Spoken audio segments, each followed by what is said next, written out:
Uh, I was actually going through the also the master comments for the lab and all that, and they answered most of my questions. That thing Good. was a masterpiece right there. Yeah, I Uh, thought about it this semester. It's the first time I ever passed it out beforehand, and I'm thinking it might help people turn in better labs and get less points taken off. oh yeah. I think just to get my head fully wrapped around, because I've already done all my calculations and they're all done by hand too. There's like 2 pages front and back of just calculations that I'm probably just gonna take pictures of and post in that document. Right. That's cool.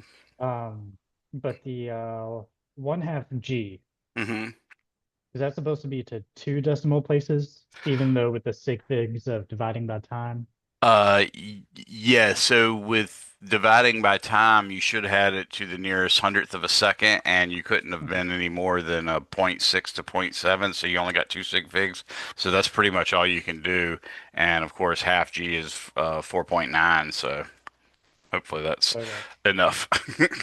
So my average, like after rounding to sig figs, I got like 5.0 meters per second Yeah, squared. that's sounds about right.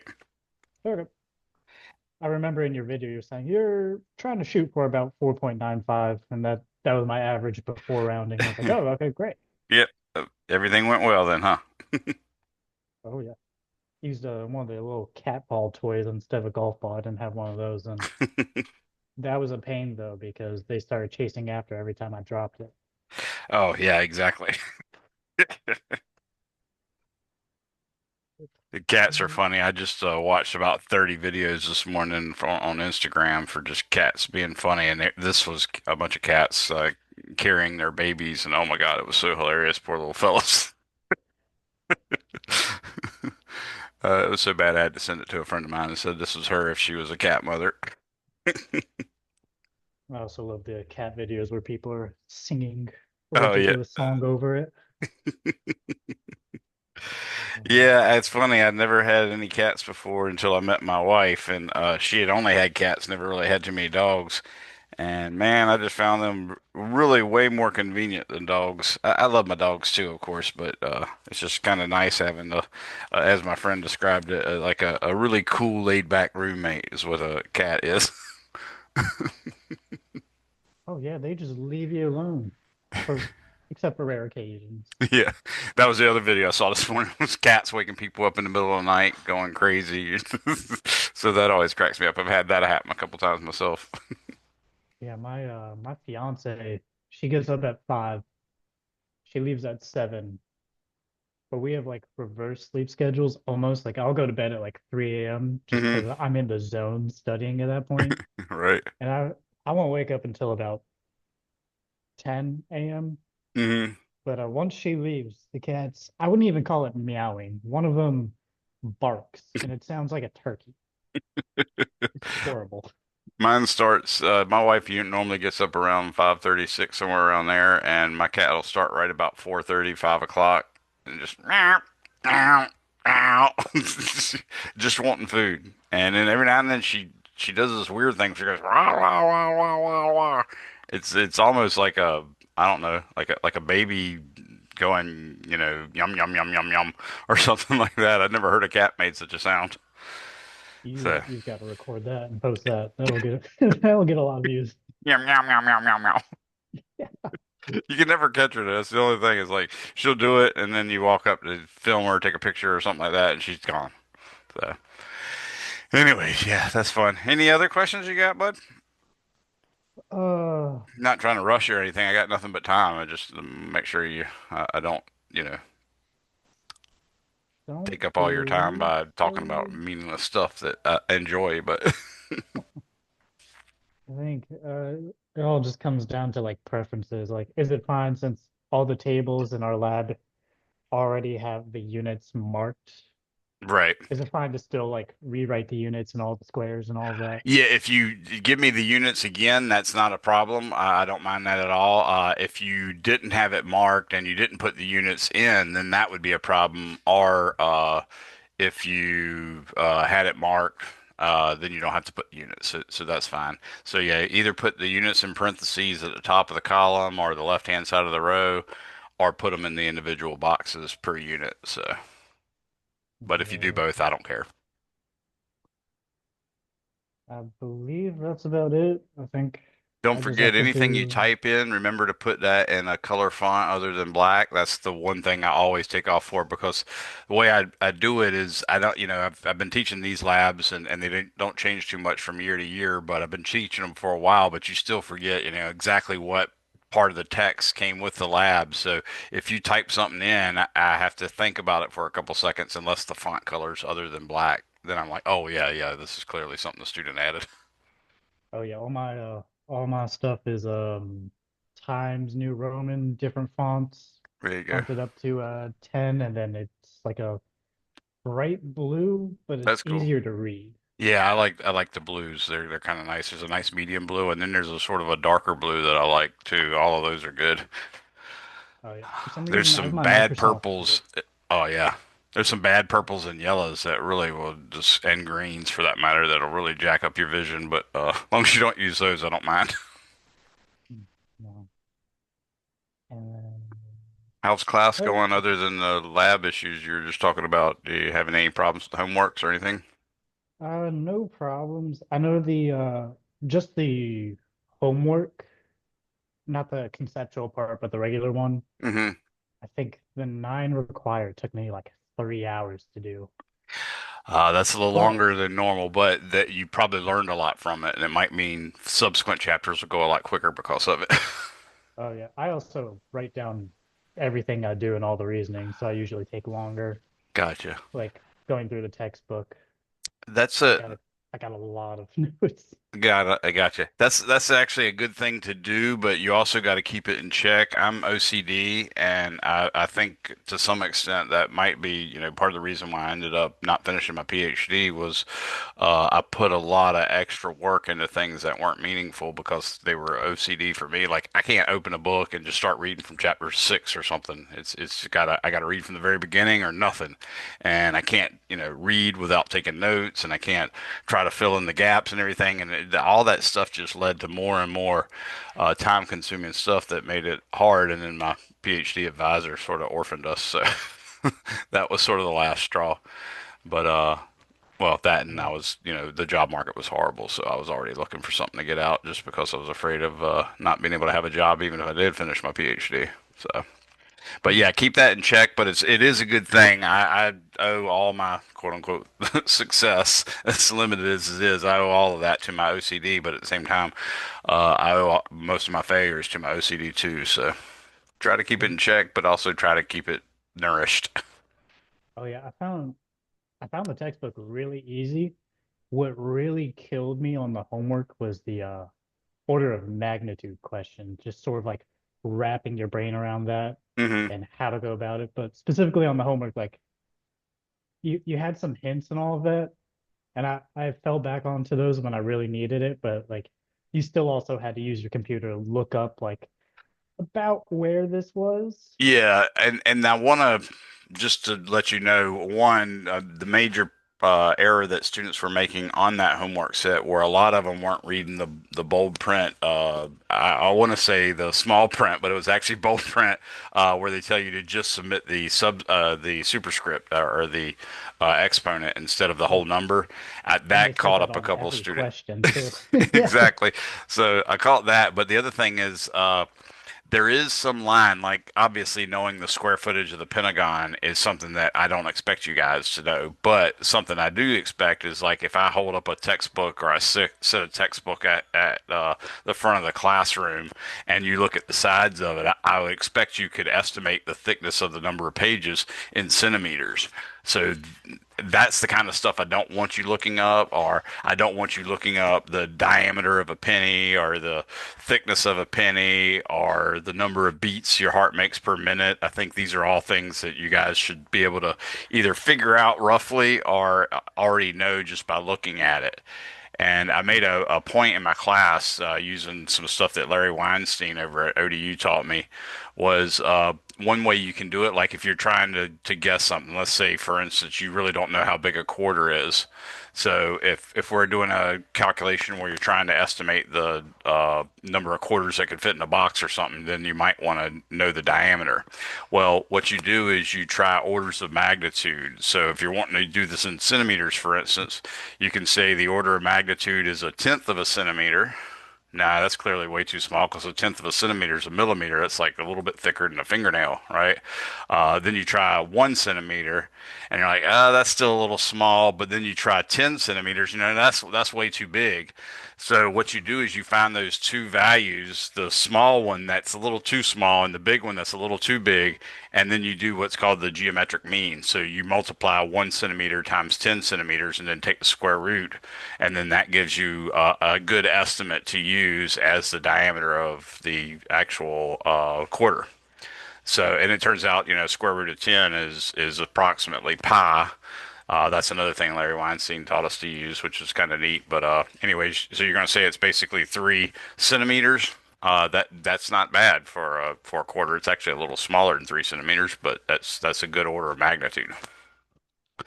Do that also, like if you're looking at a room. I mentioned to my students that the first conceptual type question like that, I shouldn't say conceptual, one of the first Fermi type calculations I had like that in a physics test in this very class that you're taking.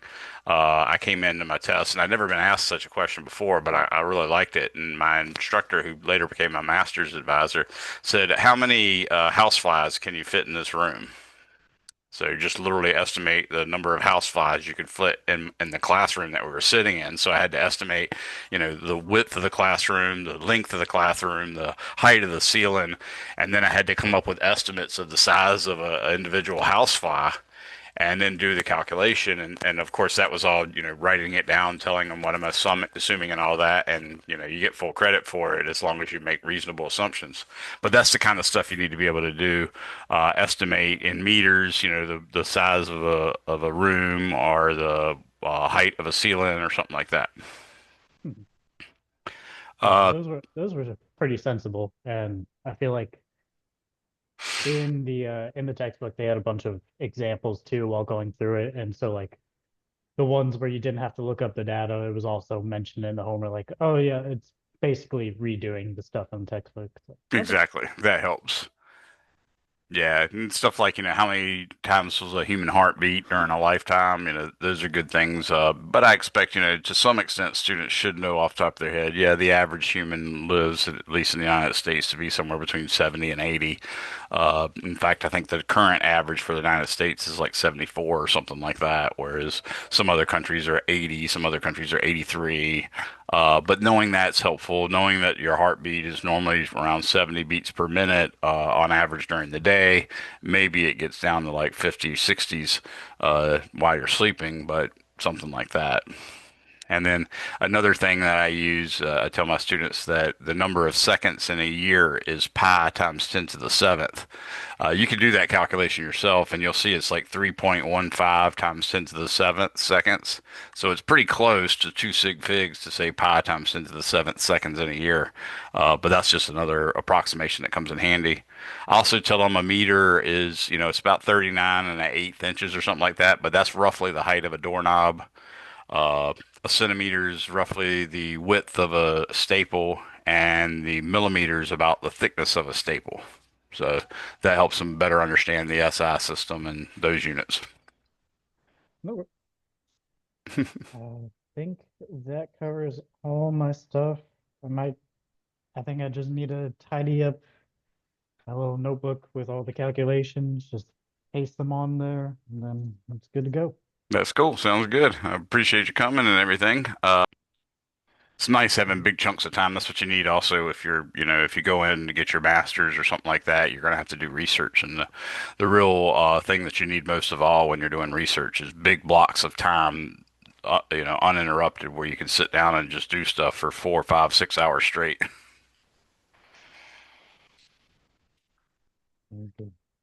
What So, are you thinking about one last majoring question. in? As far as Oh, go ahead. Sorry. my major currently is chemical engineering. Oh, okay. Cool. That's a very good field. Makes a lot of money, very rewarding, a lot of different things you can do with it. Are you interested in the oil industry or other things?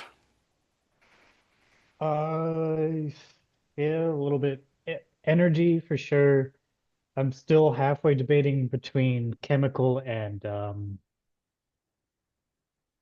Aeronautics or material oh, engineering. material science? Yeah, like Mhm. that's Material cool. sounds interesting, but in this economy, the market of chemical is better.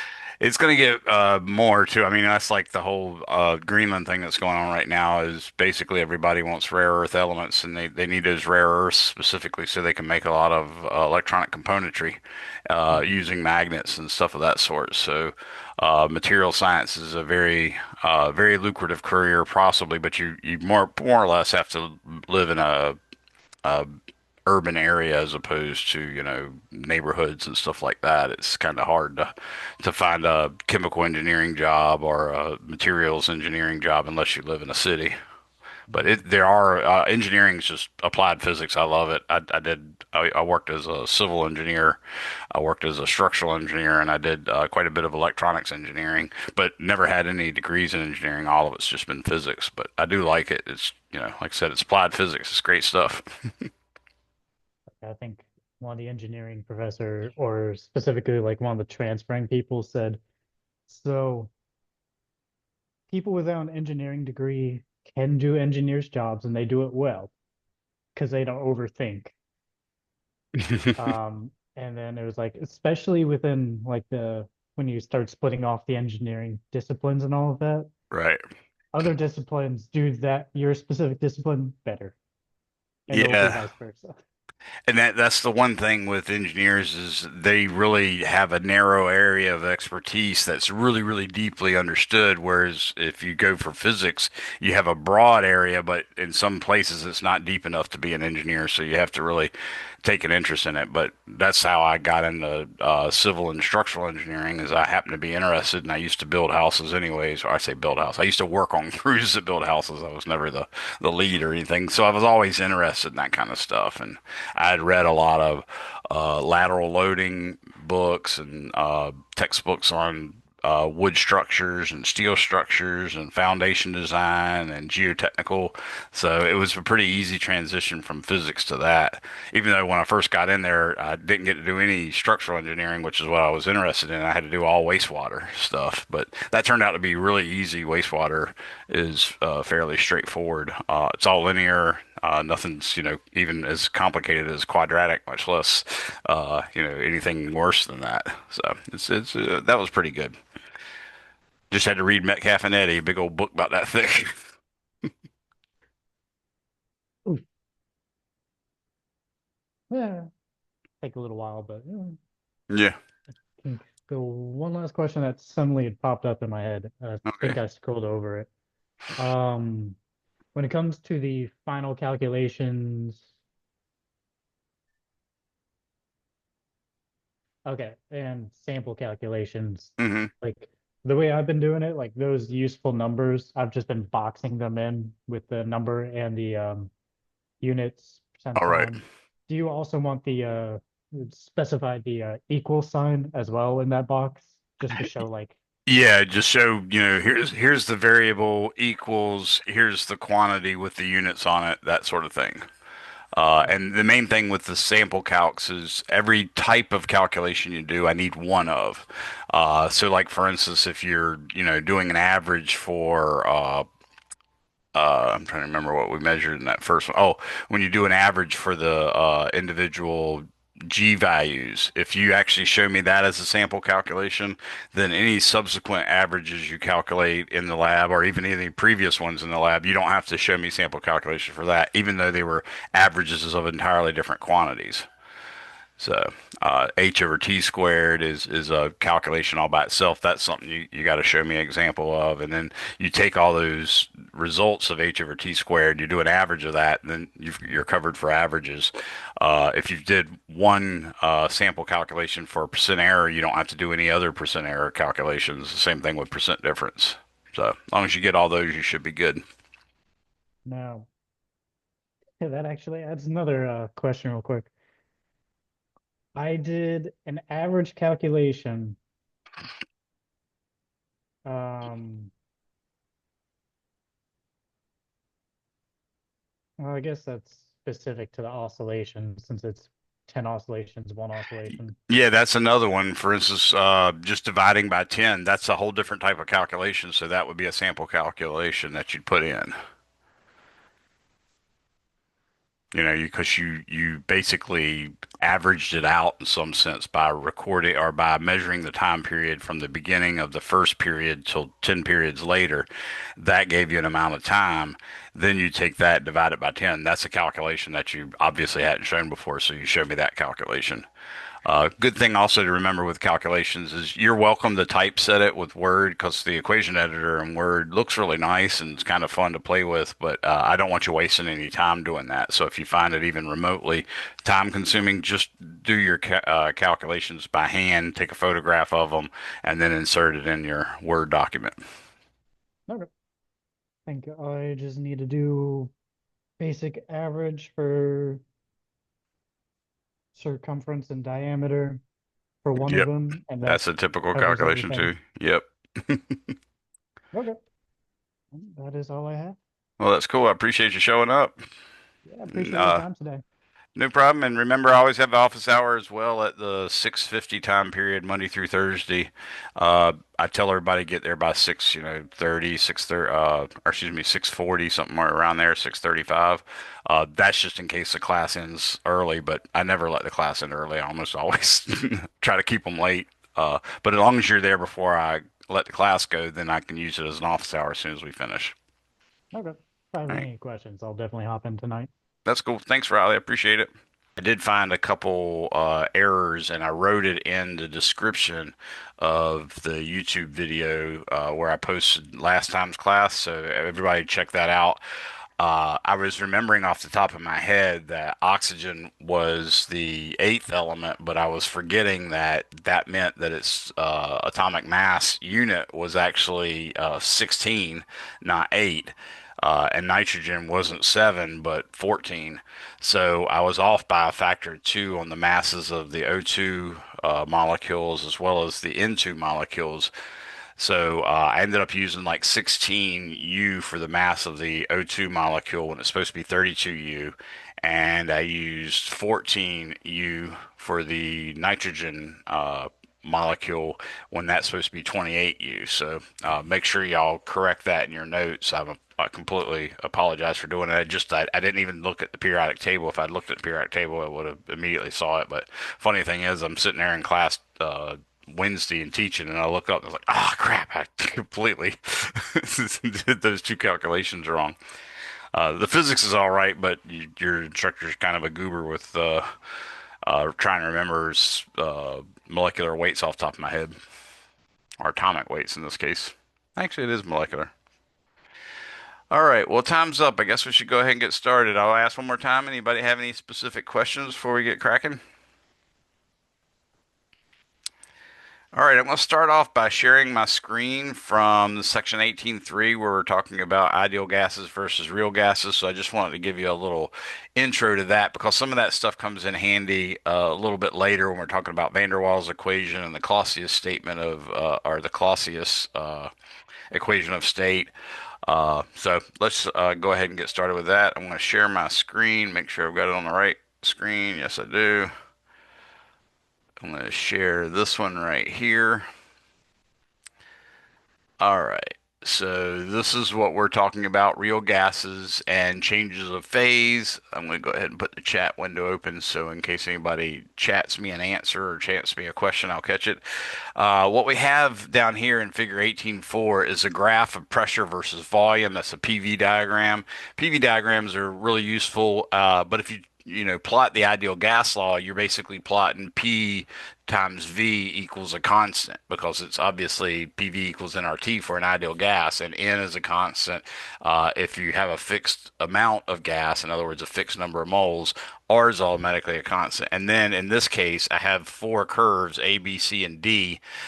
Each of those are at a specific temperature that differs from the other one. So A is a high temperature, B is a lower temperature, C is a lower temperature still, and D is the lowest of temperatures.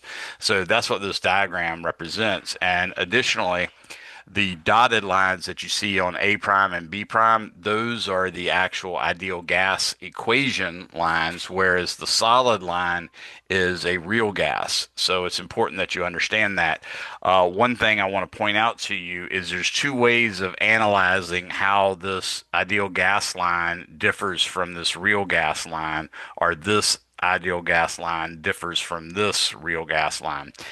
For instance, if you're thinking about how does the pressure for the ideal gas compare to the pressure for the real gas, if we imagine going over at a fixed pressure right here, and then we say, okay, now let's imagine a fixed volume. That means a vertical line. So what you'd see here is that this ideal gas actually has a larger volume than the same gas. You can, in this case, you actually see as I scroll down, the pressure goes lower for a given volume. Or if I go the other way, if I go horizontally left and right, then what you'd see is the volume actually gets smaller for the real gas than it does for the ideal gas. That's a key thing to understand. And not only that, it should make some sense because we made the assumption that the potential energy between the adjacent molecules or atoms in the ideal gas was negligible. But as you get to higher and higher pressures or lower and lower temperatures, you can tell that the atoms are going to be so close to each other that the amount of energy it has might actually be uh, or the amount of potential energy that it has might actually cause the atoms to stay a little closer. So that's why you see for a given pressure, the ideal gas volume is bigger than the real gas volume. Same thing over here.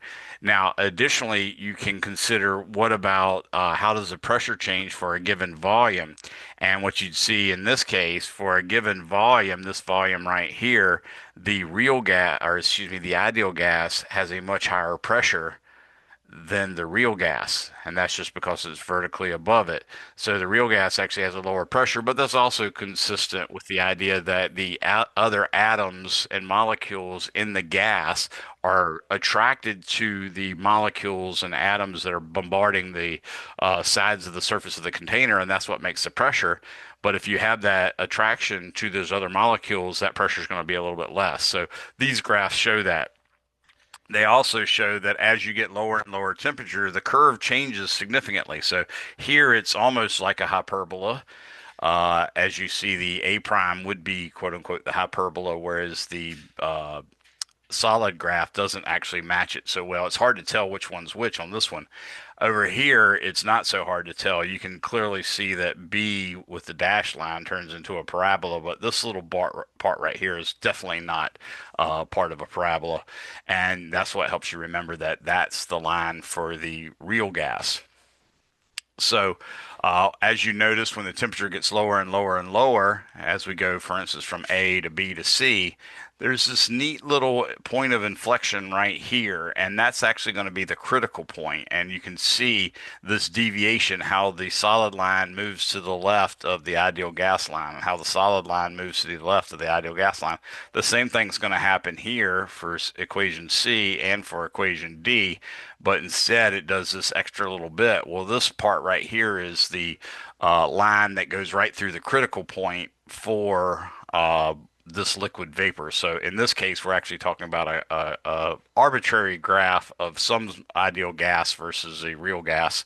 And if you look at a lower temperature, what you'll see is this goes up, up, up, up, and then instead of just a point of inflection, there's a flat spot. And what that's saying to you is basically on the line C, we just barely touch where we could start to make the gas condense out into a liquid, and that's what the critical point is. And in fact, you'll learn that the critical temperature is the temperature above which nothing can go from gas to liquid. It's all going to be a gas no matter what. That is the definition of the critical temperature, and therefore, no matter what you do with the pressure, if you're above the critical temperature, it's always going to be a gas. But once you get below that critical temperature, then what matters as to whether the gas is a solid or a liquid is what the pressure is.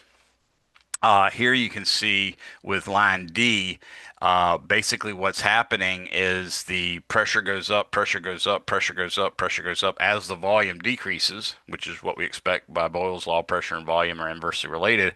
But then it gets to this little area, and lo and behold, the pressure seems to not change at all, even though the volume significantly decreases. So that's what's going on here. And then when you get over here, you're in the liquid state. And here you're in sort of a liquid vapor region where it's sort of got both the liquid and the gas state around. But then when you get over here, it's nothing but liquid. And you notice that the slope is very, very steep. That's because a liquid is nearly incompressible. You have to have a huge amount of pressure to actually make its volume change even a little bit. So you can see that's why this line's so steep. But that's some of the differences between real gases and ideal gases. They talk about liquefaction. Again, the ideal gas differs from a real gas when you get closer and closer to the liquefaction point. And also, when you're reading your textbook, I want you guys to notice sometimes they have bold print, like PV diagram. So obviously, I don't think anybody needs to memorize that because you all know what a PV diagram is, hopefully. But all the bold-faced terms, you should just assume that I may, on a whim, ask you for a specific definition of any of these bold-faced terms. So always commit those to memory in addition to the laws I told you guys about. Like, for instance, in 241, we learned Newton's first law. Here I am listing them again for those of you who wanted a list. Newton's first law of motion, Newton's second law of motion, Newton's third law of motion, Newton's law of gravity, then Kepler's first law of planetary motion, Kepler's second law of planetary motion, Kepler's third law of planetary motion. Those are typically ones from the 241 course. Then there's also conservation of linear momentum, which is only true when the net force acting on the system is zero, and then conservation of angular momentum, which is only true when the net torque on the system is zero, and then conservation of energy holds whenever you have a conservative force. So those are some general laws. This semester you'll learn about the first law of thermodynamics, the second law of thermodynamics, the third law of thermodynamics, and the zeroth law of thermodynamics. Then there'll be, Kirchhoff's loop rule, Kirchhoff's junction rule, the third, the Stefan Boltzmann law, those sort of things. So keep those in mind. Anyways, talking about this, and notice I've also highlighted very specific passages in here. Those are things that I think will become important later. You see the critical temperature here and the critical point, and it says above the critical temperature, and this is the definition of the term, no amount of pressure can cause a gas to change phase and become a liquid. Thus, curves A and B represent the substance at temperatures where it can only be a gas. Uh, they have a list of critical temperatures here on this table 18.1. You can see it's impossible for water to become a liquid until it's below 374 degrees Celsius. Carbon dioxide, which you probably know as dry ice, has a critical temperature of 31 Celsius, which is pretty high, but not nearly as high as water. So it actually can readily quote unquote become a liquid in principle, but we know CO2 generally sublimates, so that means it jumps straight from the solid state to the gaseous state. So that's another weird one. Oxygen has a critical temperature of negative 118. It took them a long time to even realize that. We weren't even sure oxygen could ever become a liquid, but eventually they found out it just doesn't become one until you get to negative 118 Celsius. Liquid nitrogen can't occur until negative 147. And then hydrogen, you can see you're really starting to push the envelope to 273, which is the absolute zero.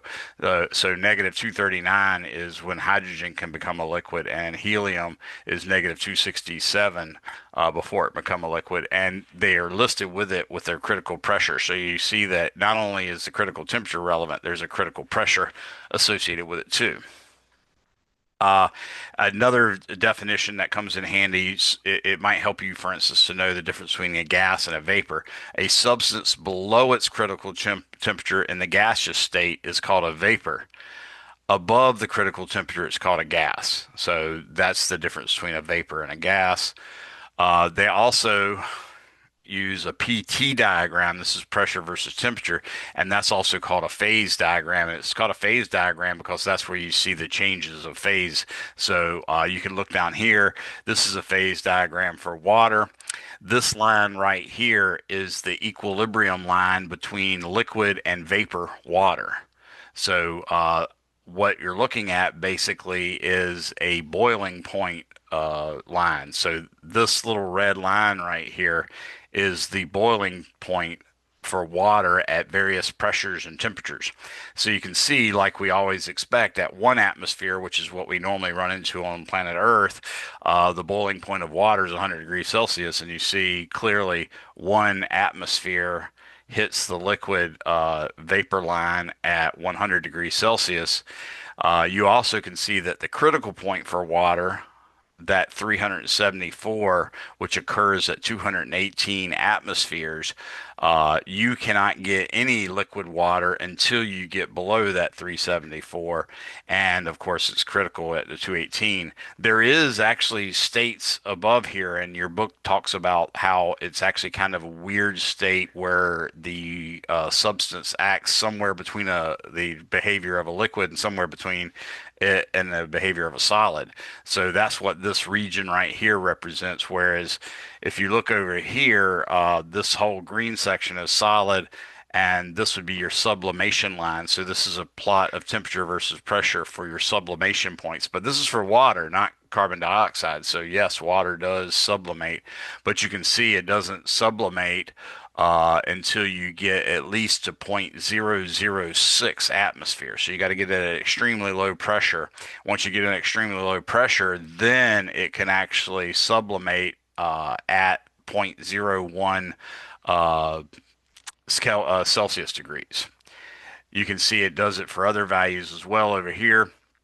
Something else interesting about this is, in addition to the sublimation line and this line, which is the line between solid and liquid, so it's the melting point as a function of temperature and pressure right here, and this is the sublimation line, and this is the more or less the boiling point. So with that in mind, there is one point called the triple point, and notice that happens at exactly one specific temperature, one specific pressure, and what happens there is you'll have, in the case of water, you'll have water vapor, you'll have water, the gas, in other words, as well as the liquid state as well as the solid state, and it's such a easy, quote unquote, easy thing to see because you'll have all three states there. So we can actually use that as a standard when we go to make uh, thermometers and stuff of that sort. So notice that triple point occurs at 0.006 atmospheres at a temperature of 0.01 Celsius degrees.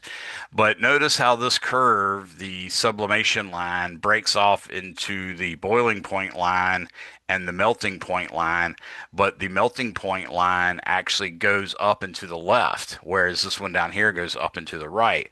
The reason why this is so is water is one of the few elements or compounds that actually expands upon becoming a solid. So you can't actually expand upon becoming a solid unless you allow the pressure to decrease. And that's what you see here is the volume actually gets smaller as the pressure gets smaller. So that's another way of looking at it. But anyways, notice it breaks off into the left. This over here, by the way, is CO2, and it is something that expands upon turning into a solid. So that's why its curve leans this way. These paragraphs have a lot of good information. I don't want to spend a whole lot of time covering it all, but definitely you want to read it over and think about it as much as possible so you can make some of the same conclusions they make. They say here at a higher temperature, the pressure needs to be lower to allow expansion. That's what we were talking about with that curve leaning to the left for water versus leaning to the right for CO2. Let's see if there's anything else I remember in here. Oh, they talk about the different types of fluid, superfluidity. There's helium-1 and helium-2, and the helium-2 version actually is a superfluid so that it has essentially zero viscosity. And if you put it in a container, it'll actually crawl up the walls to some extent. So it's kind of a crazy thing. Another state of matter is what we experience with liquid crystals. So if you ever seen a liquid crystal display or a liquid crystal crystal TV. That's what they're using there. It's some of the weird properties that matter has in the liquid crystal state. So, anyways, do read this over. It's got a lot of important information that helps you better understand how matter behaves and how it differs specifically from an ideal gas. Remember, the big thing with the ideal gas is we ignored the fact that atoms or molecules tend to have some affinity for one another, and that's electrical in nature. So when the density gets so high, that are the pressure so high for that matter as well. When they get so high, that actually forces the molecules to be so close together that this electric attraction between adjacent molecules can actually alter the way the things behave, and that of course results in the pressure being a little bit lower, as we saw here, for a given volume. Comparing a real gas, that is, with the lower pressure to a ideal gas with the higher pressure. All right, let's move on now, and we're going on to the next section. Pulling up in my calculator. The next section you'll see is 18.4, and this is where we get to vapor pressure and humidity. Again, there's words that are useful. The process of evaporation can be explained on the basis of kinetic theory, evaporation being turning into a gaseous state or a vapor state, that sort of thing. But in order to make sense of all this, we really need to understand what saturation vapor pressure is and partial pressure. So partial pressure is the pressure that a particular substance within a gas is actually responsible for. So if you had a mixture of gas like our atmosphere is, it's about, 79% nitrogen, about 19% oxygen, and then that remaining percent or 0.9, something like that, 1.9%, that's got a lot of other stuff in it, a large fraction of which is water, another large fraction of which is methane, CO2, argon, uh, greenhouse gases, ozone, all that stuff. But those are all really small compared to water vapor, argon, and methane and CO2. But when we're talking about the partial pressure, what that means is if you have a pressure of, let's say, 1 atmosphere, and the nitrogen is, or the air is 79% nitrogen, then 0.79 atmospheres is the partial pressure of the nitrogen, and the partial pressure of the oxygen is about 0.19 atmosphere. And then, of course, if you found that the argon was 0.5%, then it would be 0.05 atmospheres of pressure would be the partial pressure for the argon, and so on and so forth. So basically, all you're doing is taking the percent that the mixture is made up of a particular substance, multiply that percent times the total pressure, and that gives you the fraction of the pressure due to that particular gas. If I remember correctly, that's like Dalton's law or something along those lines. So that's what the partial pressures are. And water vapor has a very specific thing that happens in our atmosphere. It has a maximum limit, as everything does. Honestly, if you're just trying to make, for instance, tea, there's a limit at a given temperature, a limit of how much sugar you can put in tea. So if you actually do like sweet tea, you can boil the tea, get it nice and hot at roughly 212 degrees Fahrenheit or 100 degrees Celsius. And then while it's still hot, you can fit a butt ton of sugar in it so that we can, all get our diabetes from our delicious drink or whatever. But the main thing is because it's so warm, you can absorb a lot more sugar, and then you allow the temperature to drop down. And at that point, it becomes super saturated. And in principle, you probably learned this in grade school. Hopefully, you remember it from grade school. In principle, any little weird disturbance can make all that extra sugar precipitate out. And that is exactly what happens with the atmosphere. And that's why we call it precipitation when we're talking about rain. Is basically rain is often a result of water or air being supersaturated with water. And then just some little anomaly can make all that excess water drop out. That excess water can become dew, it can become fog, it can become clouds, or it can just be rain. So that's part of what we're talking about here. If you want to know what relative humidity is, that's a percentage of the amount of partial pressure of water vapor divided by the saturation vapor pressure. So, as I told you, partial pressure is the percentage of the total pressure that the particular substance is. So, for instance, the partial pressure of water is you take the percentage of air that's actually water, maybe it's 0.7%. So you multiply 0.007 times 1 atmosphere, and that would be the partial pressure of water vapor. There's a maximum to that, just like there's a maximum amount of sugar that you can put in tea for a given temperature. And that's what this table down here has. It shows that basically the maximum saturated vapor pressure, which is the maximum partial pressure that water vapor can have at negative 50 degrees Celsius, is 3.9 times into the negative fifth atmosphere. That doesn't seem very helpful or useful because that number is so small. But if you look up here around 20 degrees, which is room temperature, you can see that we can have roughly 2.3% of the water in the air, or excuse me, roughly 2.3% of the air can be water in at 20 degrees Celsius. If you have all of that water actually dissolved into the air, then that's 100% humidity, and it's going to feel horrible. You're going to have a chance of rain or fog or dew or condensation of some sort, and that's what all these temperature values are here for. So another thing that we point out, and this is sort of continuing that discussion from 18.3, is the boiling point of water. And I want you to know this one critical point here. A liquid boils when that liquid's saturated vapor pressure is equal to the external pressure. So if you find that the liquid vapor pressure, let's say at 100 degrees Celsius, is 1 atmosphere, right? That means that at 1 atmosphere of atmospheric pressure, a temperature of 100 degrees Celsius is exactly the temperature that water should boil at. So that's a test. That's what we can use to determine the boiling point of a particular liquid. The boiling point of water is the temperature at which the saturation vapor pressure equals the actual air pressure. So 1 atmosphere is the air pressure that we have when the boiling point of water is 100 degrees Celsius. That's going to come in handy a little bit later. But now let me show you exactly how you calculate relative humidity. So partial pressure here, relative humidity is equal to the partial pressure of water divided by the saturated vapor pressure of water times 100%, and that's called the relative humidity.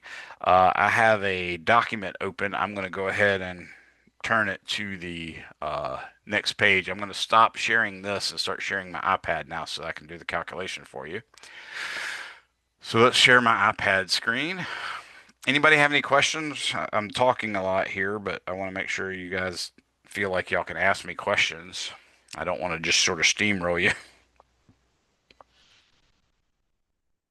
Okay, looks like everybody's fine. Oop. Now I've got to put the chat window back up in case someone asks or answers a question.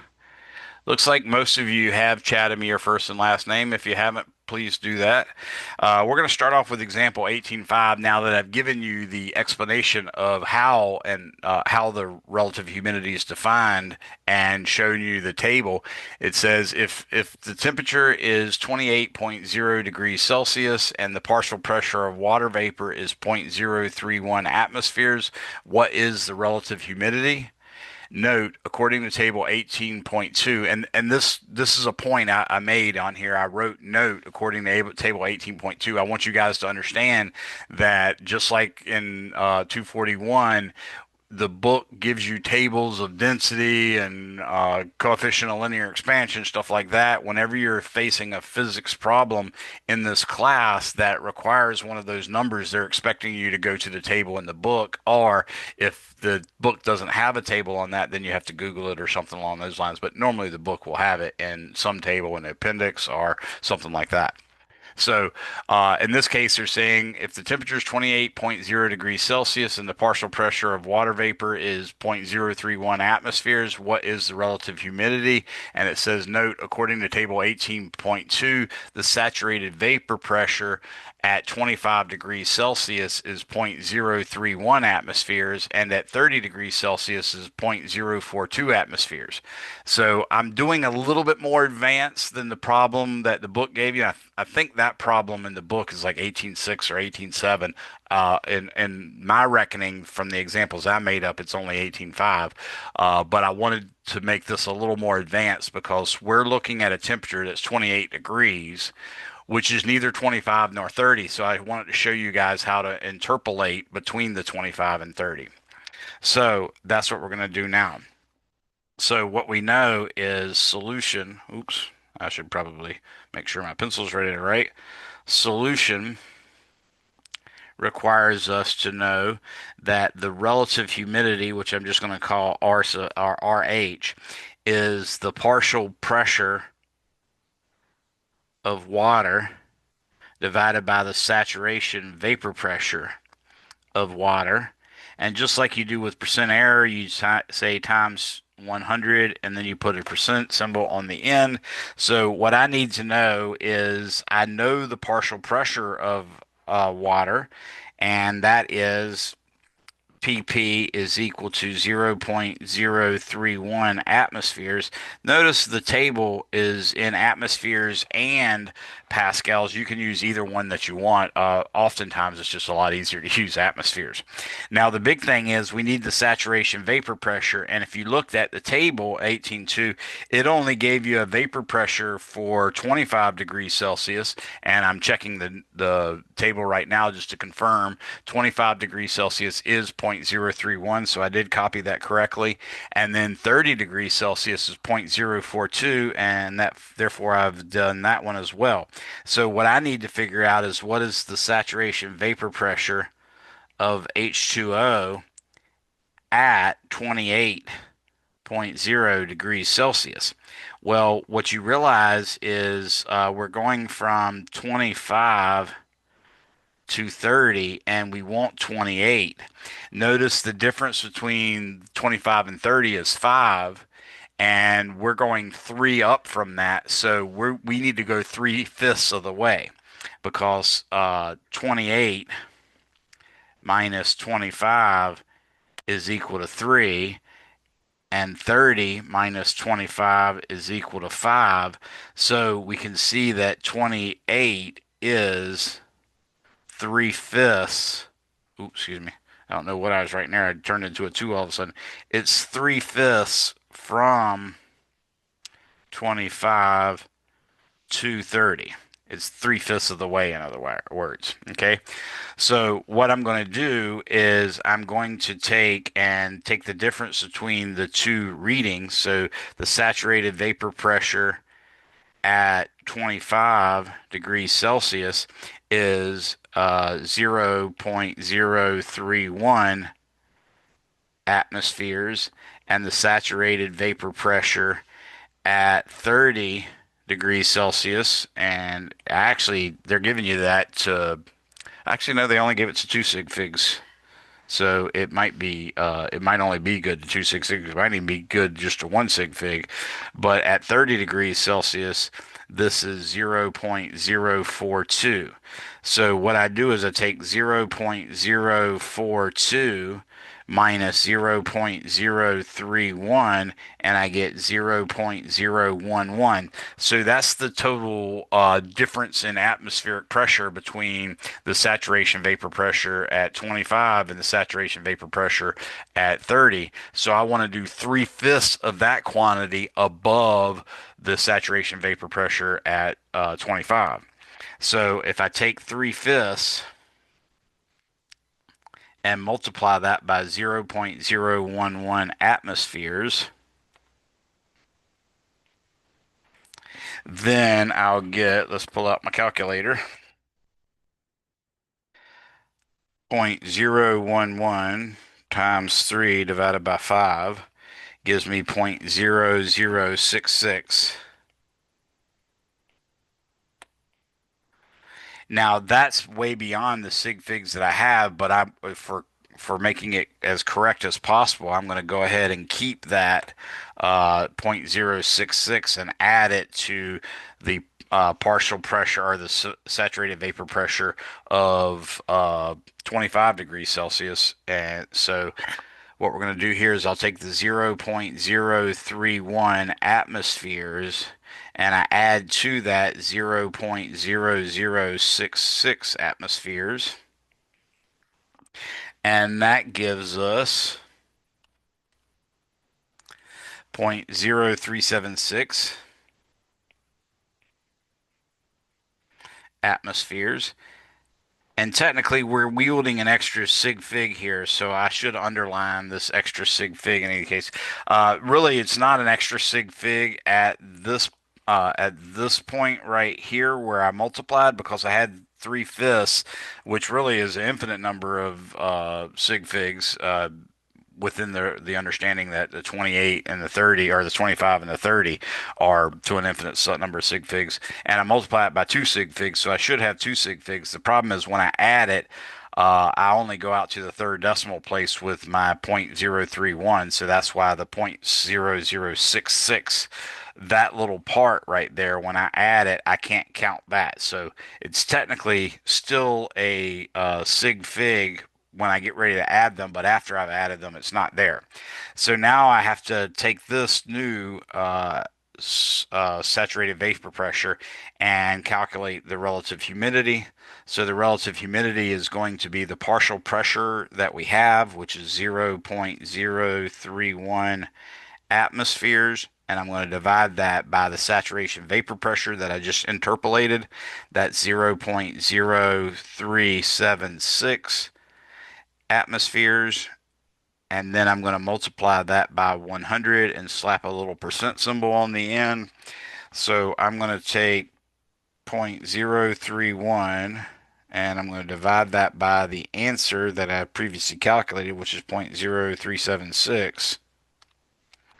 And then I'm going to move the decimal 2 places to the right, and that's going to give me 82.4% as the relative humidity. Now, we only had 2 sig figs, so technically this 4 is clearly not a sig fig, and I will circle the answer this way so we'll know what it is. So that's the relative humidity we're talking about. Anybody have any questions on that one? All right.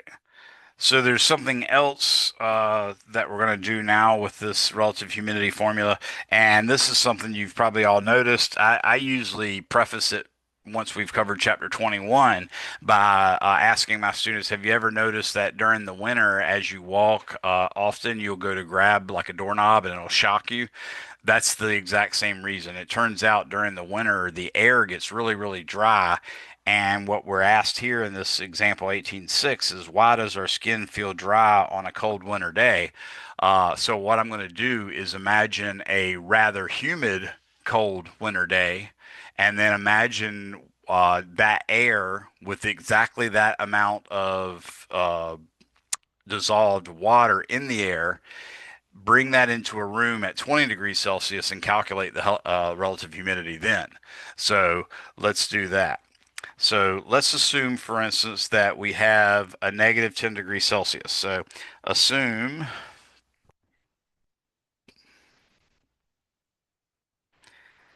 the outdoor temperature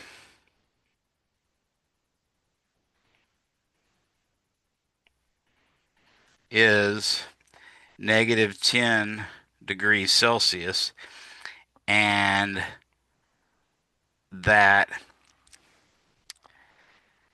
the relative humidity is 70%. 70% is a pretty good humid day.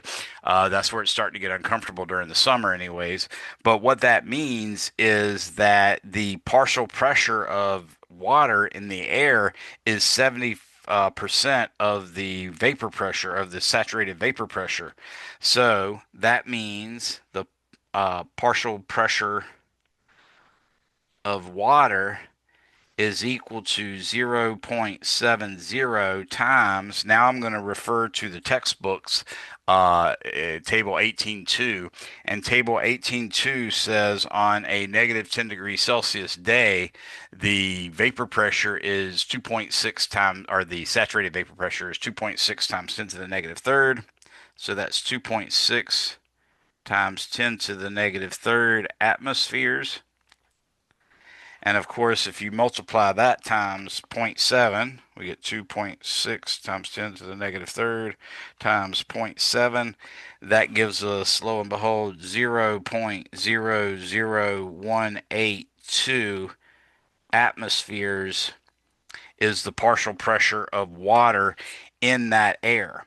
Now, what we're going to do, and this is a little incorrect, I'll explain that in a second, but we're going to assume that the heating system for the building that you're working in or whatever brings the room temperature up to 20 degrees Celsius, which is, room temperature.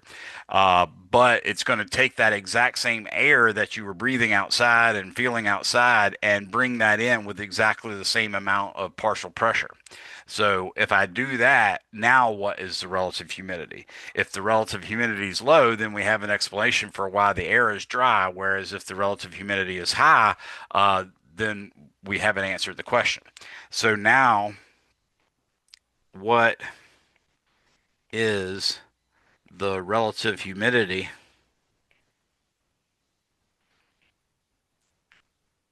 Oops, relative humidity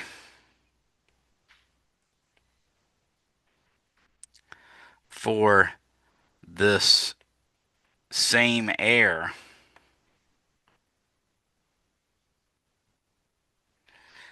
at 20 degrees Celsius.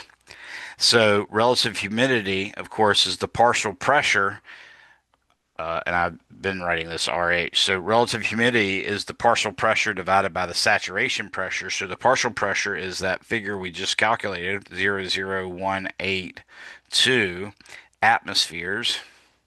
And then the saturation vapor pressure for negative 10 degrees Celsius, according to the table, or excuse me, for 20 degrees Celsius is 0.023.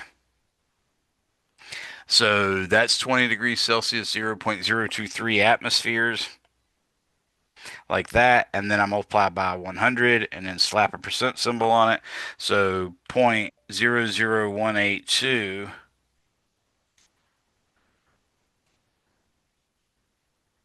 divided by 0.023 is equal to 7.9%. So you can see that is an extremely low uh, humidity. So that's why it's actually dry during the winter. Specifically, a small amount of air, a small amount of water vapor is able to be absorbed by the air when the temperature is so low, just like a small amount of sugar can be dissolved in tea when the temperature is cold. But if you put the sugar in the tea before it gets cold and it's still very hot, then you can fit a lot of sugar in there. So that's what's happening here. And just to give you, to make a bigger point, even if it was actually raining outside, well, if it were raining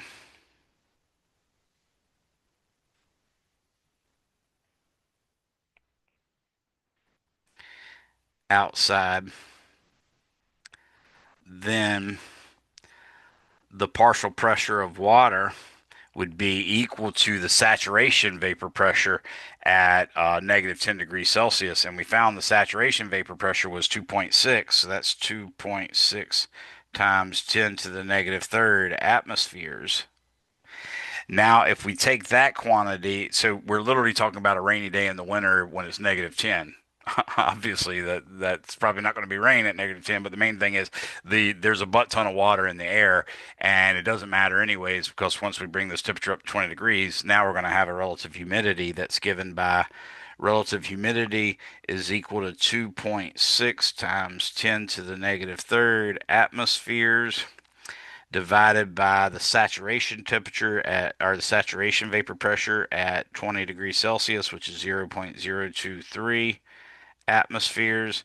times 100, slap a percent symbol on the end.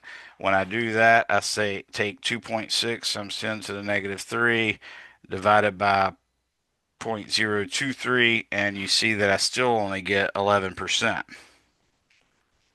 So even if it's raining outside, it's going to be very, very dry inside.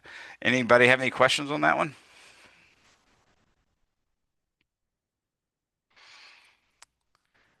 All right, so let's not forget what I told you about partial pressure, how to calculate relative humidity, as well as what I told you about boiling. Specifically, a liquid boils when its saturated vapor pressure equals the external pressure. So that's something that's going to come in handy. But right now, what I want to do is try to do that calculation. So, for instance, use the expression for atmospheric pressure as a function of altitude to estimate the boiling point of water at a height of 1,000 meters. Okay, so what we know is the following. I'm going to say solution. The pressure at any given altitude can be modeled roughly. Basically, what we find out if you had actually covered chapter 13, and you might have if you had another 241 course. My class, we skip it because you're going to have a nice fluid mechanics class if you go into engineering. So there's not much use in covering a single chapter of it. But basically, what we discover is that the pressure due to a fluid is directly proportional to the depth of the fluid. It's also proportional to gravitational acceleration, and it's also proportional to the density. So that the pressure is actually rho, the density of air, which is 1.29 kilograms per cubic meter, times g, which is gravitational acceleration, 9.80 meters per second, times the depth that you're in the atmosphere. For us, we're going to treat it upside down, so we're going to use a negative, and we're going to call the height up y. So it turns out the pressure at any particular altitude, so I could call that P of y, is equal to the pressure at sea level, which I'll call P0, times e to the negative rho 0 g over P0, and then all of that times y. So that's the actual formula. I'm also going to make sure you guys are aware that the atmospheric pressure at sea level is 1.013 times 10 to the fifth Pascal.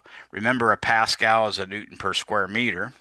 I'm also going to remind you what I just told you, and that is air density is roughly 1.29 kilograms per cubic meter. Notice that is about 1,000 times less dense than water. So, if you, for instance, wanted to calculate the mass of air in a classroom, you can calculate the mass of the water that would fill up a classroom and then divide that by 1,000, and that would be the weight of the air. And you'd be surprised how heavy the air is in a given classroom, for instance. But, anyways, now we're going to go ahead and do that, and that means that rho 0 g over p0 is equal to 1.29. I'm going to leave the units off here. You can work it out, but you'll see that basically the units of rho 0 g over p0 turns out to be reciprocal meters. So it's meters to the negative 1. And of course, when you multiply that by y in meters, that gives you 0 units. And that's technically the way exponents are supposed to be. You're not really supposed to have any units on the exponents. But this will be 1.29 times 9.80 divided by 1.013 times 10 to the fifth Pascal.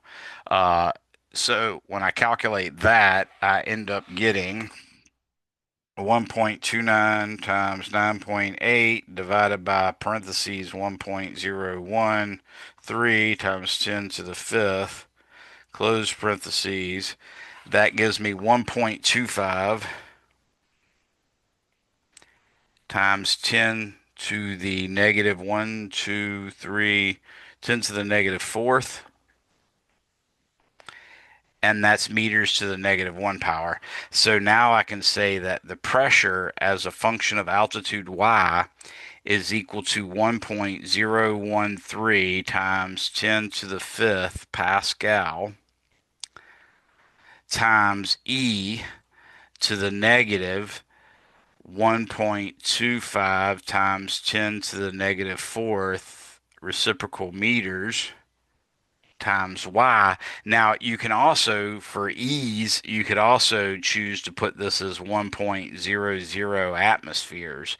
That way, if you wanted the answer to come out in atmospheres, it'll automatically come out in atmospheres. Okay? Now, that is the function of Y that gives you the pressure at a given atmosphere. Now, what we're wanting to do is calculate the boiling point of water at 1,000 meters. So, what I'm going to do is calculate the atmospheric pressure at 1,000 meters, and then I'm going to set that to the saturation vapor pressure so that I can figure out exactly what the boiling point temperature is. So let me show you how that's done. It's a little complicated, but follow what I'm doing here.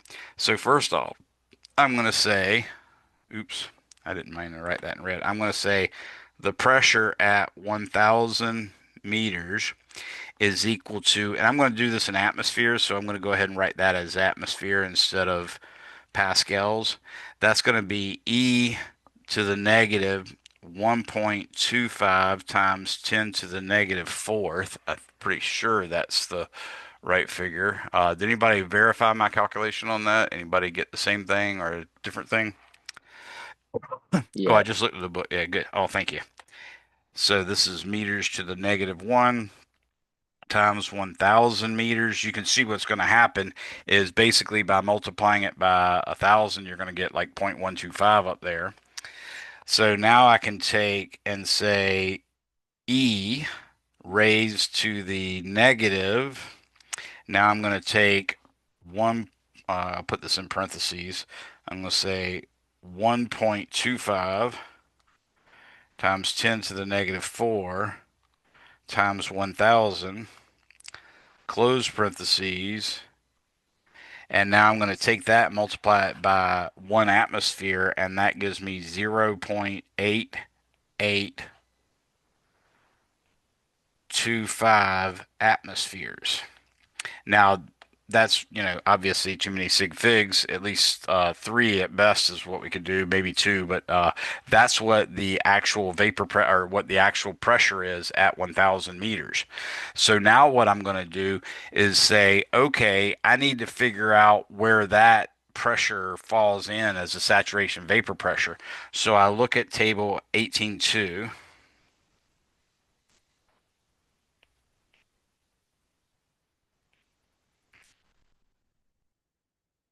And when I look at table 18.2, I find a saturation vapor pressure of 0.882 atmospheres is going to fall somewhere between 90 and 100. This atmospheric pressure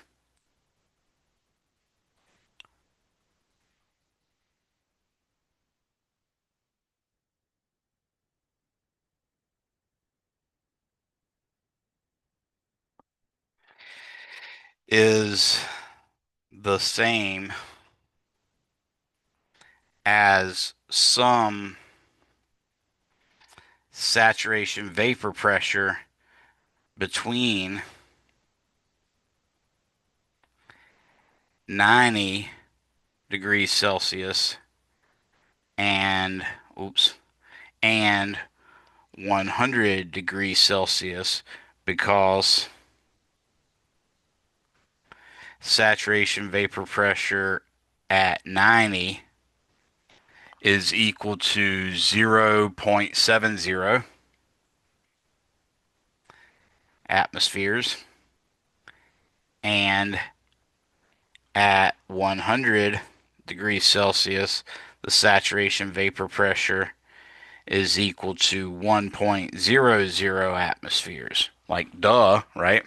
So what I got to figure out is what fraction of the way from 7.70 to 1 is the 0.88 atmospheres. So what I'm going to do that is I'm going to take 0.88 minus 7, that's the distance that it is away from the bottom, and then I'm going to divide it by the total distance away. So I'm basically getting that same 3/5 factor that I got before, only this one's not necessarily 3/5. So what I'm going to do is I'm going to take 0.8825 minus 0.70. These are all in atmospheres, by the way. And now I'm going to divide that by the total distance between 1.00 minus 0.70 atmospheres. And this will be the fraction of the distance between 90 degrees Celsius and 100 degrees Celsius that I'm supposed to have. And of course, the difference between 90 degrees Celsius and 100 degrees Celsius is 10 degrees. So when I get this fraction, I'm going to multiply it by 10 degrees Celsius, and that'll give me the actual temperature that I need to add to to 90 degrees Celsius.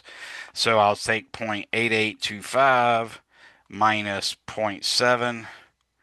That's 0.1825. Now I'm going to divide that by parentheses 1 minus zero point 0.7, which should be 0.3, and that gives me 0.608 of the way from 90 to 100. So 0.608 times 10 degrees Celsius, which you might write that as 10 Celsius degrees, but this is clearly going to be 6.08 degrees Celsius. So now what I know is I got to be 6.08, which is roughly 6.1 degrees Celsius above 90. So the boiling point of water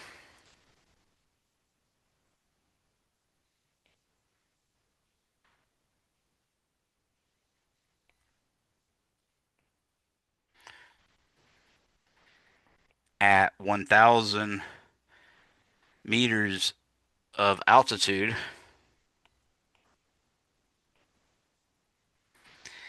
is approximately 96.1. And of course, that's not a sig fig that we actually had, so I'm going to underline it so we'll know it's technically all we can say is it's roughly 96 degrees Celsius. So that's how we can calculate the boiling point of water at a given altitude. You guys should try to do this. Your book does an example where they use 1200. I think also they end up doing a 1200 and a 2400. So if you guys can reproduce that calculation for 1200 and for 2400, then you should be able to regenerate the table that your book gives you at the bottom of the section 18.5. Specifically for the bottom of section 18.5, table 18.3 gives us for 1200 meters, it's supposed to be 95 degrees Celsius, whereas at 2400 meters, the boiling point is only 91 degrees Celsius. If you go to Mount Everest, it's going to drop all the way to 71 degrees Celsius. And if you go to the Dead Sea, which is actually lower than sea level, so the pressure is actually higher than 1 atmosphere, in that case, you get 101 degrees Celsius. So I'm going to say try this yourself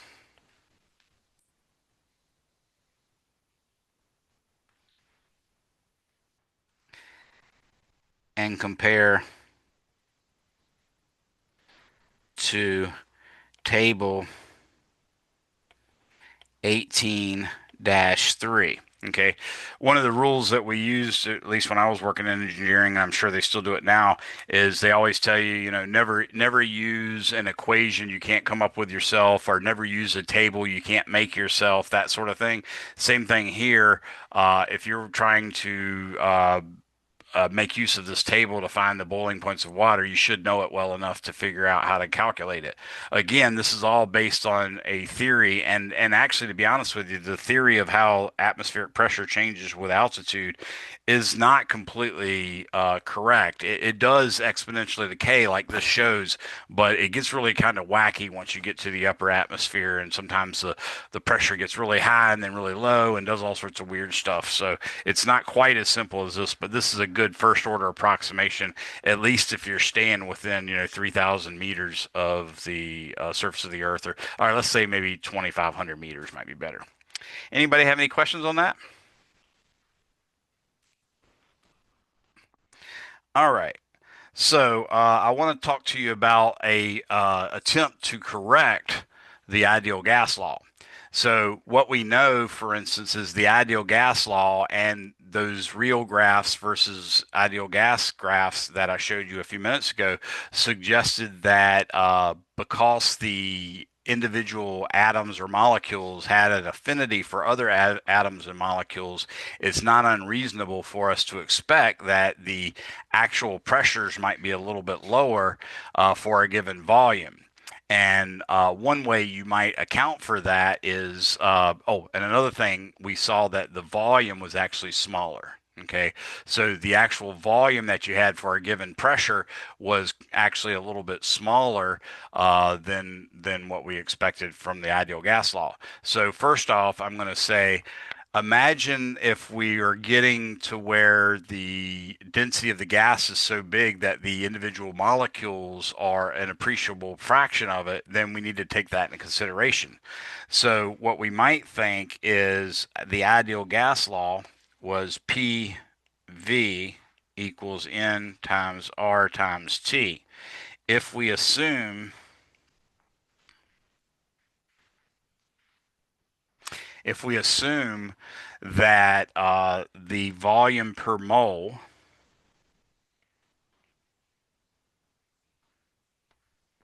of the atoms, and I'll say atoms slash molecules. Remember, this whole chapter we're using atoms and molecules interchangeably, but the volume of atoms slash molecules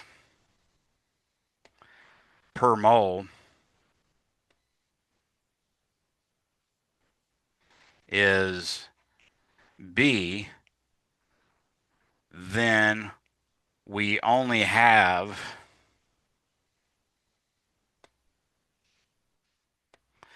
a volume of the V that we had calculated before minus N, the number of moles, times B, which is the volume per mole.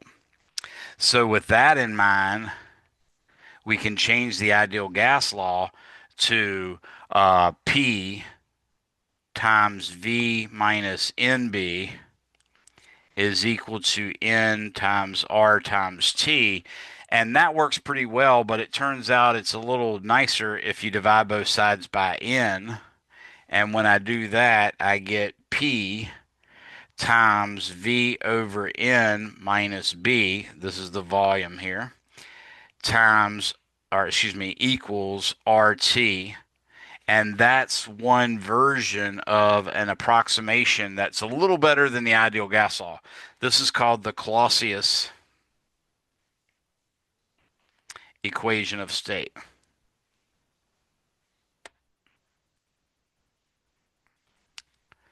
So you can, in principle, look up the individual volume of a O2 molecule. For instance, if you're talking about oxygen gas, you could look up roughly the volume of an O2 molecule and then multiply that by Avogadro's number. Then that would be the volume per mole. And therefore, if you had 2 moles, you'd want to multiply that by 2, whereas if you had a half a mole, you want to multiply it by 1/2. But you could take that quantity, which would represent B, and put it in here, and that would be somewhat of a correction that would get a little closer to those real graphs that I was showing you earlier.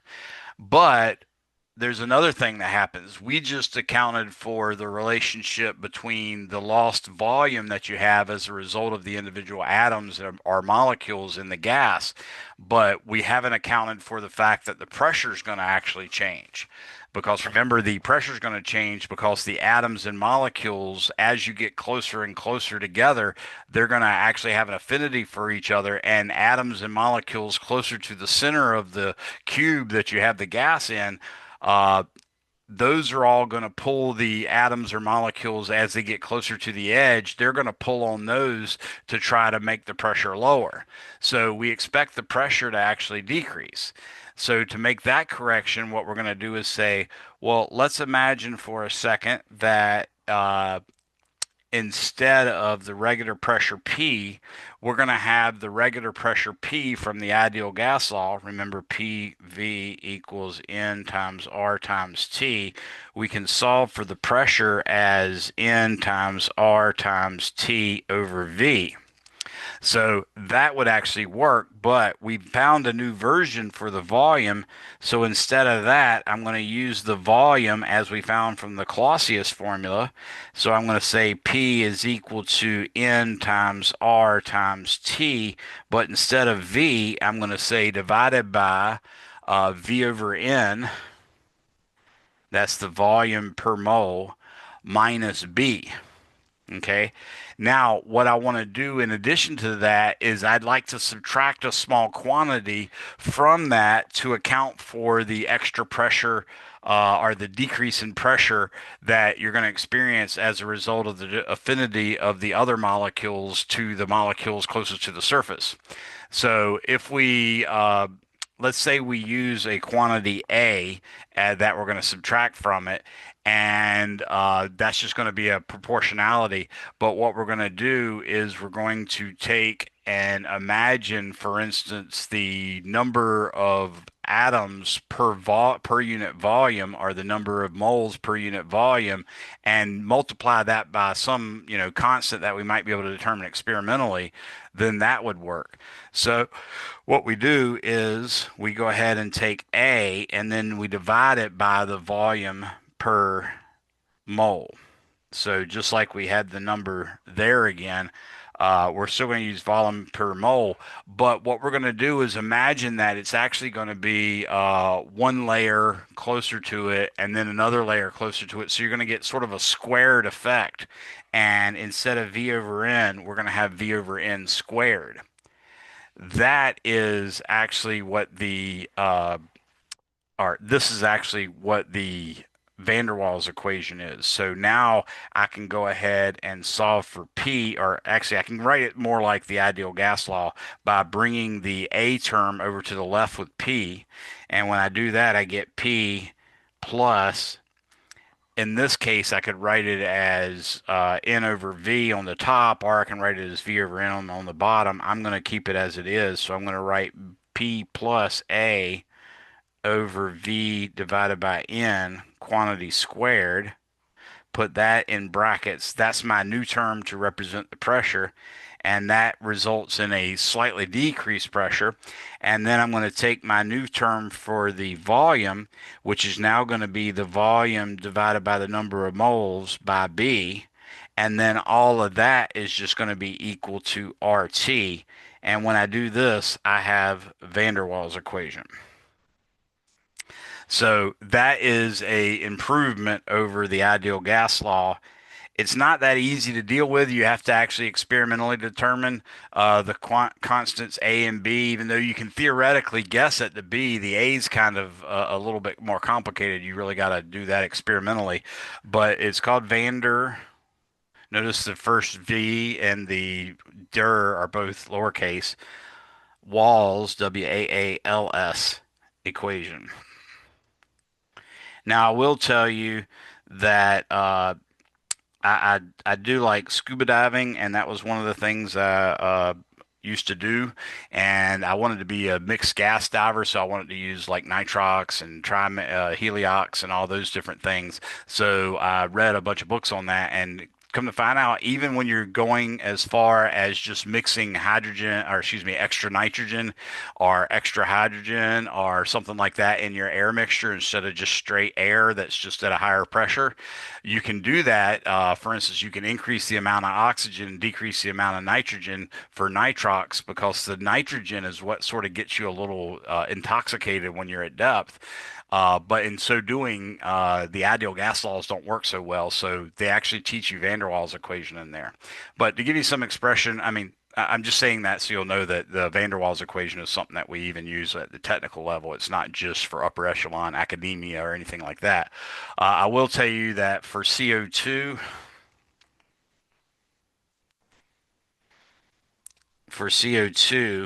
we have A is equal to 0.36 newtons per our newtons times meters to the fourth divided by moles squared. That's the A quantity. And the B quantity, again for CO2, is 4.3 times 10 to the negative fifth cubic meters per mole. So that's some quantities that you could use. And if you do look at it, then what you'll see is like the graphs we had before that just went like this for the ideal gas law. Well, now we can get an actual line that looks like, oops, just switched to an eraser all of a sudden. We can get a line that instead goes like this and then levels off and then comes up. And if we go to lower temperatures still, it'll come up and do like that. So it doesn't actually exactly match. This one matches a little bit, but the bottom one doesn't match. But they have sort of found this area of the curve and this area of the curve in actual data. They just haven't found this area between those two lines. So yes, this van der Waals equation is a much better version of how real gases behave than is the ideal gas law. Anybody have any questions on that one? If I had to ask you any question on that, we would give you the A or the B. That's sort of the main thing to do to know about it. It's not that hard. It's just applying the A or the B and remembering what N and V are. Okay. The last section is on the mean free path, and your book does a really good job of deriving it. But basically, what you can imagine is if you have a molecule and it has a radius r, okay, that's the radius r, and it's going to try to go through some straight line path. And if you see another molecule, the point at which they're about to run into each other, they're all supposed to be identical molecules, by the way. That actually occurs when the distance between them is actually 2r. Okay. So if we imagined a cylinder whose radius is 2r, then that cylinder would be the path through which a single molecule could go. And as long as no other molecule was in that volume of that cylinder, then there would be no collision. Okay. So the way we can calculate it is we can actually consider the total amount of uh, volume that the gas takes up versus the volume of this individual cylinder and figure out how many individual atoms or molecules would be in the cylinder. When you do that, you get this nice little formula. The mean free path is equal to the average velocity. Now, in this assumption, in this derivation, and I'm not going through the derivation right now, I sort of spelled it out a little bit for you, but we're imagining that the other particles are sitting perfectly still. That's not exactly correct, but I'll give you a correction to it in a second.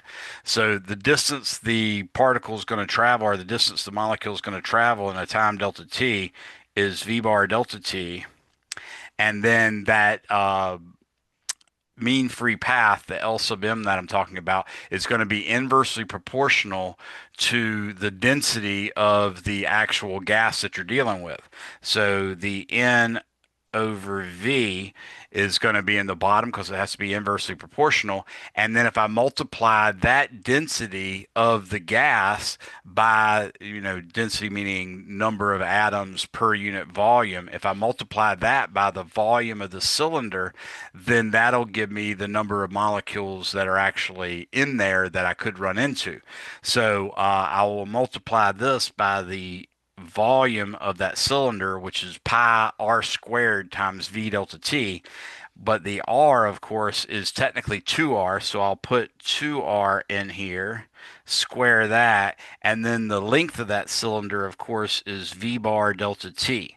So you can see now that the v bar delta t cancels out top and bottom, and I'm left with, in fact, just 1 divided by n over v times 4 pi times r squared. Now this is pretty, oh, I got that times n over v times 4 pi r squared. Yeah, that's all right. So this actually works pretty good. But again, that was all based on the assumption that the other particles aren't moving. To account for the relative velocity of the other particles, what you need to do is really calculate what the velocity of the other particle is on average compared to this particle. And when you do that using robust statistical methods, as Maxwell and other people have done, you find out that the relative velocity, the v relative to the other ones, is actually equal to the square root of 2 times v bar. So what has to happen is we have to now replace this particular velocity and only that one because this other one's just not relevant to it. But in this case, we're going to replace this with the square root of 2. So now we have a factor of the square root of 2 in the bottom, and our formula is finally the mean free path, L sub m, is equal to 1 divided by 4 times pi times the square root of 2 times r squared times n over v. And this problem right here says calculate the mean free path of air molecules at standard temperature and pressure. The diameter of oxygen and nitrogen molecules are both about 0.29 nanometers. That's 0.29 times 10 to the negative ninth. So I can use that. What we do know is, and remember I told you when I did this calculation with the ideal gas law that we typically expect you to know this. So at standard temperature and pressure, an ideal gas has a volume of 22.4 times 10 to the negative third cubic meters. So we can say that the volume at STP is equal to 22.4 times 10 to the negative 3 cubic meters is the volume of 1 mole.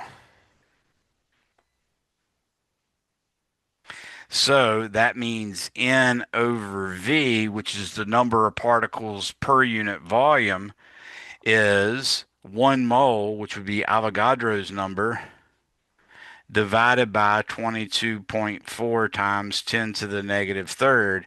So I'm going to go ahead and write this as 6.022 times 10 to the 23rd reciprocal moles. That's what Avogadro's number is. And down at the bottom, and actually that's molecules per mole. So molecules per mole, and since I did that, I need to erase the -1 exponent.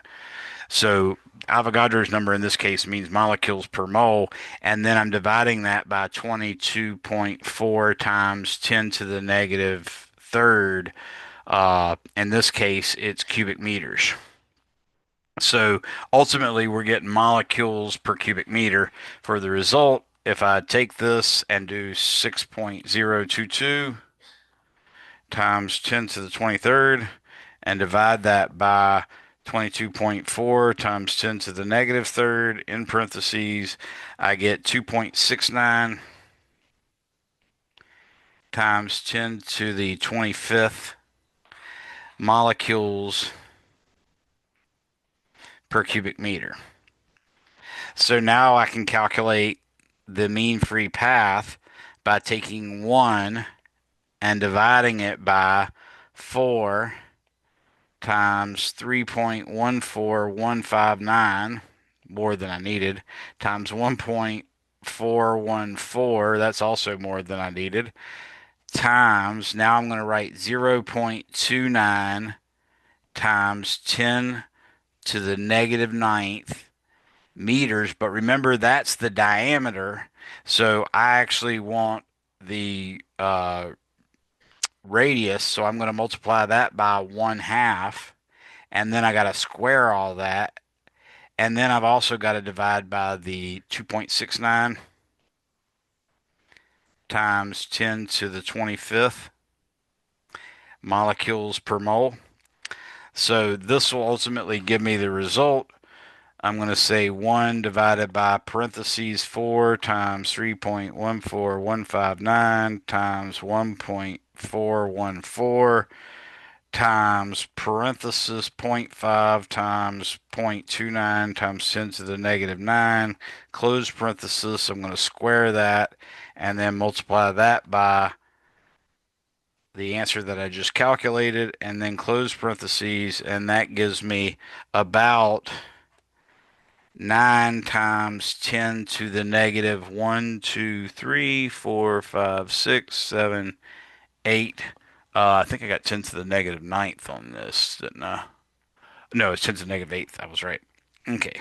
So that's 10 to the negative eighth meters is the mean free path. And what that means is that the individual oxygen molecule in the air at standard temperature and pressure can go a distance about 200 atom length. Because remember, we calculated that the separation between the atoms, at least in copper solid, was 10 to the negative 10th meters. So this is like 100 times farther than they are apart. But that's the mean free path. Okay.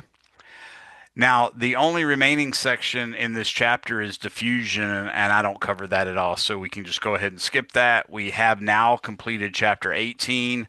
I think just for the heck of it, I'm going to go ahead and give you guys, since y'all meet on Tuesdays and Thursdays, I'm going to make sure you already have till Monday night, but I think I might go ahead and give you until Tuesday night to get this homework done, just because we had a short week and you might be a little bit behind. So I'm going to adjust that homework for that, those homework dates for that, and you guys are free to go.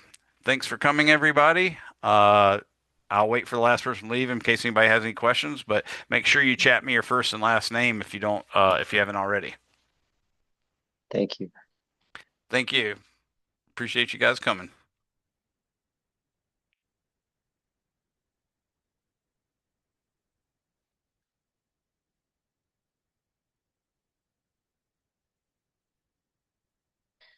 I I have Yeah, a quick question if you don't mind. no problem. What's up? So, in your earlier classes, you're describing graphs and reading them with specific, I guess, definitions. So I was hmm wondering for if I wanted to take higher level engineering classes, should I just take statistics or statics, just in case to understand the terminology, or would I be okay? Uh, so you did say statics and you said statistics. Those are very different. I don't know if you just mixed up in one or what, but both of those are actually somewhat important. Or you're wanting to major in engineering of some sort, aren't you, Alex? Correct. Electrical. Electrical engineering. Uh, Statistics might be a little more important to you, but I think just about every engineering program in the United States is going to require you to take statics, whether you're a EE, aeronautical engineer, mechanical engineer, or even a chemical engineer. That's the way it's been a lot of times. So you might have to take statics anyways.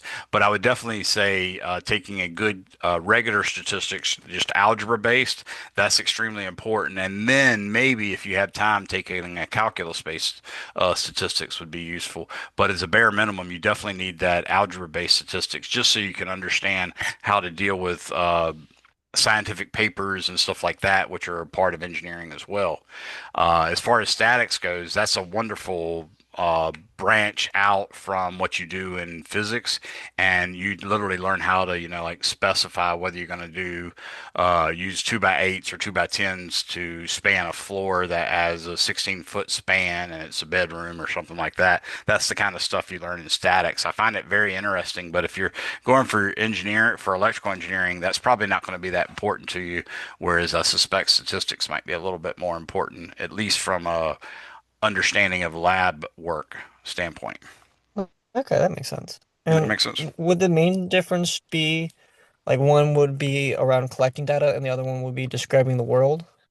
using Yeah, to some extent, like statics is really about we're taking F equals ma, which we've learned about in chapter 4, for instance, but we're taking the special case where a is 0, and we're trying to figure out how are the individual like 2 by 4, 2 by 6, 2 by 8 that you have for a floor joist or for a ceiling rafter or for a roof rafter or something like that.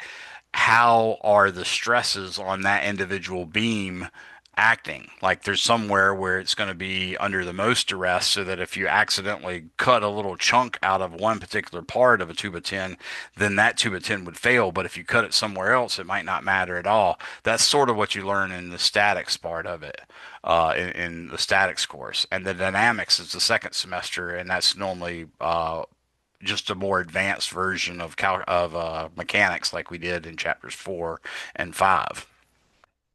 Cool. Okay, Okay. Well, thank you for that answer. no problem. Have a good one, Alex. You too. I'll see you next week. All right, see you next week. Let me know if I can do anything for you. Oh, don't Yeah. forget those Oh, errors I told you about in the last discussion where I used 16 and 14 instead of 32 and 28. for the last video, I remember. Yeah. Yeah. Well, All right. Have a good one, Alex. thank you. You too. Bye Bye. bye. All right. Looks like that's it. Have a good one, everybody. Thank you for coming.